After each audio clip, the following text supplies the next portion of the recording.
ಪುತ್ತೂರು ತಾಲೂಕಿನ ಕಿಮ್ಮಿಂಚೆ ಗ್ರಾಮದ ಬೆದ್ರಾಳೆ ಎಂಬಲ್ಲಿ ನಿರ್ಮಾಣವಾಗ್ತಾ ಇರುವ ಮೌಲಾನಾ ಆಜಾದ್ ಶಾಲೆ ಸರ್ಕಾರಿ ಶಾಲೆ ಹೊರತು ಯಾವುದೇ ಧರ್ಮದ ಕೇಂದ್ರವಲ್ಲ.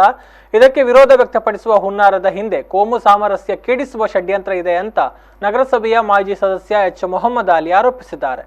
ಸುದ್ದಿಗೋಷ್ಠಿ ನಡೆಸಿ ಅವರು ಮಾತನಾಡಿದರು. ಕೆಮ್ಮಿಂಜೆ ಗ್ರಾಮದಲ್ಲಿ ಹಿಂದೂ ಮುಸ್ಲಿಂ ಕ್ರೈಸ್ತರು ಬಹಳ ಅನ್ಯೋನ್ಯತೆಯಿಂದ ಇದ್ದು ಸೌಹಾರ್ದಯುತವಾಗಿ ಜೀವನ ಸಾಗಿಸ್ತಾ ಇದ್ದಾರೆ. ಇದನ್ನ ಕೆಡಿಸುವ ದುರುದ್ದೇಶದಿಂದ ಹೊರಗಿನ ಶಕ್ತಿಗಳು ಸ್ಥಳೀಯರ ತಲೆ ಕೆಡಿಸುವ ಕೆಲಸವನ್ನ ಮಾಡ್ತಾ ಇದ್ದಾರೆ ಅಂತ ಆರೋಪಿಸಿದರು. ರಾಜ್ಯ ಸರ್ಕಾರದ ಅಧೀನದಲ್ಲಿರುವಂತಹ ಅಲ್ಪಸಂಖ್ಯಾತ ಕಲ್ಯಾಣ ಇಲಾಖೆ ನಡೆಸ್ತಾ ಇರುವ ಈ ಶಾಲೆ ಸರ್ಕಾರದ ಯೋಜನೆಯಾಗಿರೋದ್ರಿಂದ ಶಾಸಕರು ಮಂಜೂರಾತಿಗೆ ಪ್ರಯತ್ನಿಸಿರಬಹುದು. ಆದರೆ ಬಿಜೆಪಿ ಪಕ್ಷದ ಶಾಸಕರ ವಿರೋಧಿ ಬಣದಲ್ಲಿ ಗುರುತಿಸಿರುವ ಕೆಲವು ವ್ಯಕ್ತಿಗಳು ವಿರೋಧ ವ್ಯಕ್ತಪಡಿಸ್ತಾ ಇದ್ದಾರೆ ಅಂತ ಆರೋಪಿಸಿದರು.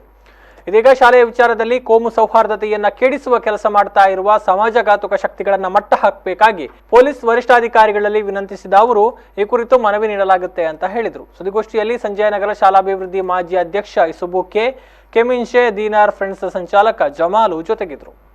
ಕೆಮ್ಮಿಂಚೆ ಗ್ರಾಮದಲ್ಲಿ ಇವತ್ತು ಮುಸಲ್ಮಾನರು, ಕ್ರೈಸ್ತರು, ಹಿಂದೂಗಳು ಇವತ್ತು ಬಹಳ ಸಾಮರಸ್ಯದಿಂದ ಬದುಕುವಂತ ಕೆಲಸ ಮಾಡ್ತಾ ಇದ್ದಾರೆ.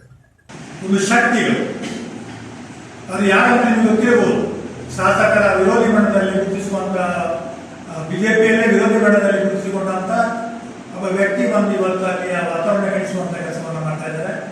ಹೆಚ್ಚಿನ ಅಂಶ ಶಾಸಕ ವಿರುದ್ಧವ ಅಥವಾ ಶಾಲೆ ವಿರುದ್ಧವ ಅಂತ ಹೇಳಿ ಒಂದು ಪ್ರಶ್ನೆ ನಮ್ಮ ಮುಂದಿದೆ. ಇವತ್ತು ಸರ್ಕಾರದ ಕಾರ್ಯಕ್ರಮ ಒಳ್ಳೆಯ ಸದುದ್ದೇಶದಿಂದ ಇವತ್ತು ಶಾಸಕರನ್ನ ಮಂಜೂರು ಮಾಡಲಿಕ್ಕೆ ಶಿಫಾರಸು ಮಾಡಿರ್ಬೋದು. ಒಂದು ಸರ್ಕಾರದ ಕಾರ್ಯಕ್ರಮವನ್ನ ಇವತ್ತು ತಮ್ಮ ಕ್ಷೇತ್ರದಲ್ಲಿ ಅನುಷ್ಠಾನ ಮಾಡುವಂತ ಒಂದು ಆಸಕ್ತಿ ವಹಿಸುವಂತ ಆ ಕ್ಷೇತ್ರದ ಶಾಸಕರ ಧರ್ಮ ಮತ್ತು ಕರ್ತವ್ಯಗಳು ಇವತ್ತು ಆ ನಿಟ್ಟಿನಲ್ಲಿ ಶಾಸಕರು ಮಾಡಿರ್ಬೋದು.